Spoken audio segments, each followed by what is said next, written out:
যে ঘটনা ঘটেছে, আর কম বয়সের বাচ্চা মেয়ে রেপড অ্যান্ড মার্ডার, এবং যেভাবে ঘটনাটা ঘটেছে এর নিন্দার কোনো ভাষা নেই।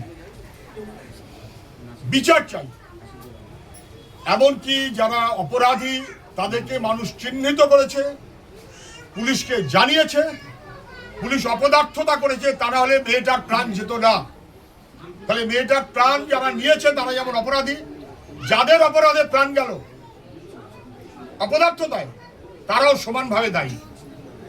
Justice for Baruipur, justice for Baruipur. আমরা এর আগে দেখেছি জাস্টিস ফর অভয়া এখনো পর্যন্ত হয়নি। রাজ্যের পুলিশ, দিল্লির পুলিশ ঘর বাড়ি ভেঙে ভেঙে একসাথ করে অপরাধীদের পাশে যদি সরকার থাকে কি হয় আমরা অভয়াতে দেখেছি। অভয়ার বিচার যেমন চাই, যারা অভয়ার বিচারের দাবি করেছিলেন তখন তারা সরকারেও আছেন। বারুইপুরের মানুষ, বারুইপুরের এই ঘটনার বিরুদ্ধে গোটা রাজ্যের মানুষ জাস্টিস চায়। জাস্টিস ফর বারুইপুর শেষ আমরা দেখেছিলাম, এটা হয় না। আমি এখানে এসেছিলাম, ওদের পরিবারের সঙ্গে কথা বলেছি। কালকে থেকে আমাদের সফি, লায়েক সহ, সুচরিতা সহ এই সমস্ত মানুষ, এলাকার সমস্ত মানুষ দলমতের ঊর্ধ্বে উঠে তারা যেভাবে প্রতিবাদ করেছেন আমি তাকে সেলাম জানাই। এই প্রতিবাদটাই জরুরি। ক্রিমিনালদের রাজত্ব হবে না, ক্রিমিনালরা মাথা উঁচু করে চলবে, আর সাধারণ নিরীহ মানুষকে মাথা নিচু করে চলতে হবে। ভয় ভয় এ হতে পারে না। সেই কারণেই আজকে আমরা এসেছি। আমার সঙ্গে আমাদের জেলার, রাজ্যের লিডাররা সবাই ছিলেন।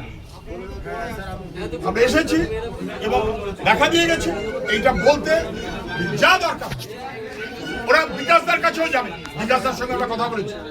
বিকাশদার, শামীম সহ আমাদের উকিলদের পরামর্শ আমরা যাতে ঠিক মতো করে নিতে পারে, পেতে পারে তার ব্যবস্থা।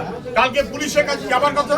আমি বলছি কালকের আন্দোলনে যারা ছিলেন তাদের একজন দুজন মাথা, বিশেষ করে ওরা থাকবে সঙ্গে, যতটা সাহায্য করতে হয়। আর গ্রামবাসী মানুষকে আমাদের একটাই কথা, জাস্টিস ফর বারুইপুর এইটা বাস্তবায়িত করতে গেলে আমাদের সবাইকে দলমতের ঊর্ধ্বে উঠে, হ্যাঁ ঠিক মাথা গরম করাটা আমাদের কাজ নয়, কিন্তু বিচার আদায় করাটা আমাদের কাজ। এই মনোভাবে আমাদের চলতে হবে। আমি শুনেছি কালকে, আমি যেমন ওদের সঙ্গে ফোনে কথা বলেছি, জানেন আমি কালকে তখন এখানে ছিলাম না, বারুইপুরে ছিলাম না, কলকাতা দূরে ছিলাম। আমি কালকে একাধিকবার ফোন করেছি, একাধিকবার ওদের পরিবারের সঙ্গে কথা বলেছি, এখানকার মানুষের সঙ্গে কথা বলেছি, প্রশাসনের সঙ্গে কথা বলেছি, সব রকমের চেষ্টা করেছি। এবং তারপরে শুনেছি যে সরকারের পক্ষ থেকে তারাও ওর পরিবারের সঙ্গে কথা বলেছে, ভালো করেছে। আমরা চাইবো সরকারের মুখ্যমন্ত্রী যথাযথ যা বলেছেন তার বিচারের ব্যবস্থা উনি করুন। আমি তাকে দেখলাম না, ঠিক আছে, সেটা দেখুন, আমি কোনো নেগেটিভ কথা বলার জন্য আসি। কাকে দেখেছেন কাকে দেখেননি আমি আসিনি। আমরা এসেছি এবং আমরা চাই সরকারও তার যথাযথ দায়িত্ব পালন করুন।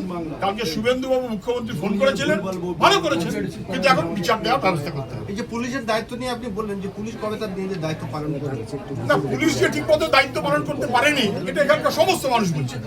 সমস্ত মানুষ ভুল জানেন তা তো নয়, এখানকার সমস্ত মানুষ বলছেন। পরশুদিন যখন পুলিশ খবর পেয়েছে তখন যদি সতর্ক হতো তাহলে এই ঘটনাটা ঘটতো না, তাহলে একটা মেয়েকে আমাদের হারাতে হতো না। কার কথায় গেছে আমি তাও বলছি না, ওরা বিচার করে বার করুক, কিন্তু কার কথায় গেছে, কাদের কথায় গেছে, কাদের অপদার্থতায় গেছে তাদেরও শাস্তির মধ্যে নিয়ে আসতে হবে। ঠিক আছে।